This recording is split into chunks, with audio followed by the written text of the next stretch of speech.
If you're dealing with a mental health issue, if you've had a struggle, it is a source of power, not a source of weakness to share that struggle.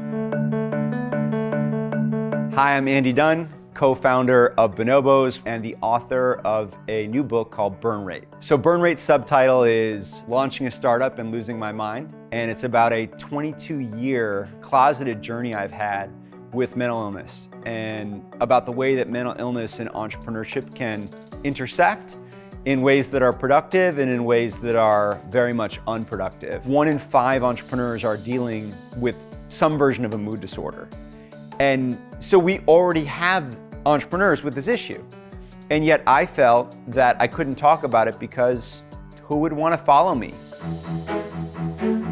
My previous company, Bonobos, we would really deal with these situations as a one-off. We would have, the executive assistant who was gone for 6 months with depression, or someone who would clearly be dealing with something in the workplace that led to some behaviors that, okay, what do we do now?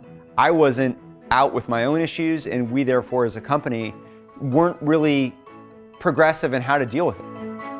Hopefully with my new startup, where we're 2 years in, we've got 9 employees, we can be more progressive. And I think that there's 3 things to think about.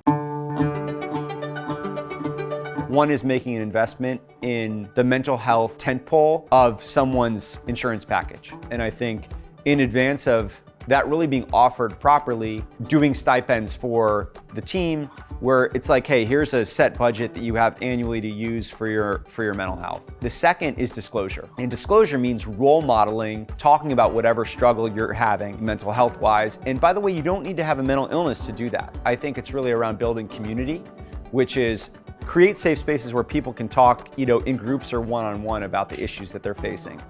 Is that an employee resource group? Is that an external party they can go to if they're having an issue? Is that training for managers, for your HR department, for your executives, and for each other? I think it's all those things. And then the last piece is the treatment, and that's where we need to invest.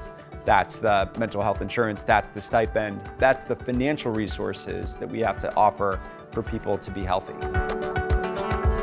We want to put up a strong, mask with the people that we work with. And the truth is that it's what's behind that mask that people can connect to.